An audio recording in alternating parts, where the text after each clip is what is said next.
चलो, भारत को कितने प्राकृतिक प्रदेशों में बांटा है? पहला प्रश्न अपना इस प्रकार से प्रश्न होगा, भारत को कितने प्राकृतिक प्रदेशों में बांटा है? तो सीधा उनको लाइव देख लो। पहला, हिमालय का पर्वतीय मैदान, ठीक, या उसको बोलते हैं उत्तर में विशाल पर्वतों की प्राचीर, ये बोला जाता है। क्या बोलते हैं? उत्तर हिमालय का पर्वतीय क्षेत्र या उत्तर में विशाल पर्वतों की प्राचीर। पर्वतों की प्राचीर का मतलब होता है बड़े बड़े पहाड़ होना, ये बहुत ऊंचाई है। मतलब प्राकृतिक भाई स्टडी करने के लिए कैटेगरी में बांट दिया। अब तुमको ये थोड़ी हम कहेंगे ये भारत, तुम्हें पढ़ने में दिक्कत होगी। तो भारत में हमेशा एक सी कंडीशन थोड़ी है, यहाँ पे बड़े बड़े पर्वत हैं, ठीक।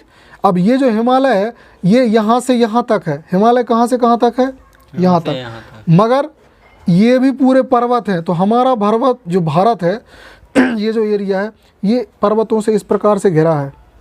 देखो ये पूरे पर्वत हैं, ये भी पर्वत हैं। चाइना में बहुत एरिया है पर्वतीय एरिया, अफगानिस्तान में भी, हाँ यहाँ भी बहुत है, इसलिए ये पूरा रेगिस्तानी एरिया है जो पीला पीला दिख रहा है। चलो उस पर अब भी बात कर रहे हैं, वापस आ जाए।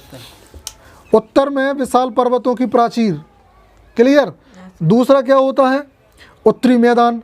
अब मैदान अपन क्रिकेट का मैदान ना समझे ना खेलने का, मैदान का मतलब वो एरिया जहाँ पे खेती की जा सकती है। इस कॉन्टेक्स्ट में जब हम देखेंगे ना तो ऐसा एरिया जिसमें खेती की जा सकती है, मतलब ऐसा चीज़, ऐसा जगह जगह जो मतलब काम की है अपने खेती करने की, रहने की, जहाँ पे इंसान बच सकता है, जीवन यापन संभव है, तो वो है उत्तर का विशाल मैदान। उत्तर का विशाल मैदान मतलब यहाँ से ये पूरा एरिया जो ग्रीन ग्रीन दिख रहा है, इसको गंगा का मैदान भी बोलते हैं, लेकिन उत्तर के विशाल मैदान में ये पूरा एरिया भी आ रहा है ना। कौन सा एरिया आ रहा साहिल? ठीक है, ये हो गया उत्तर का मैदान। अब देखें अगला क्या है? प्रायद्वीपीय भारत या प्रायद्वीपीय पठार, या इसमें क्या होगा, इसको बोलते हैं हाँ प्रायद्वीपीय भारत के पठार, जो भी हो, बहुत सारे नामों से जानते हैं। प्रायद्वीपीय पठार, प्रायद्वीपीय भारत का प्रायद्वीपीय पठार, जो भी ये दिख रहा है पूरा ये ट्रायंगल का, ट्रायंगल शेप का ये इतना ट्रायंगल दिख रहा है।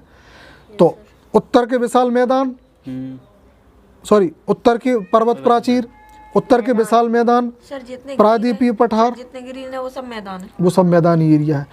अब तीसरा ये हो गया।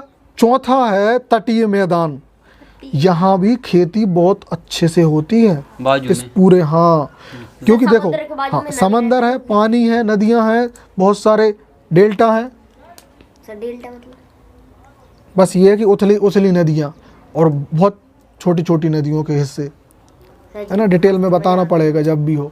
चलो ठीक, इसके अलावा देखें 1 2 3 4, अब क्या बचा? सर ये पठार आपने बताया नहीं। मरुस्थलीय मैदान, भारत का महान मरुस्थलीय, थार का मरुस्थल मतलब रेगिस्तान, रेगिस्तान एरिया, हाँ नहीं उसको महा नहीं बोलते हैं इसलिए, थार का ठीक, सुना है सर। हाँ ठीक है ना। तो ये हमारे 5 हो गए, क्लियर।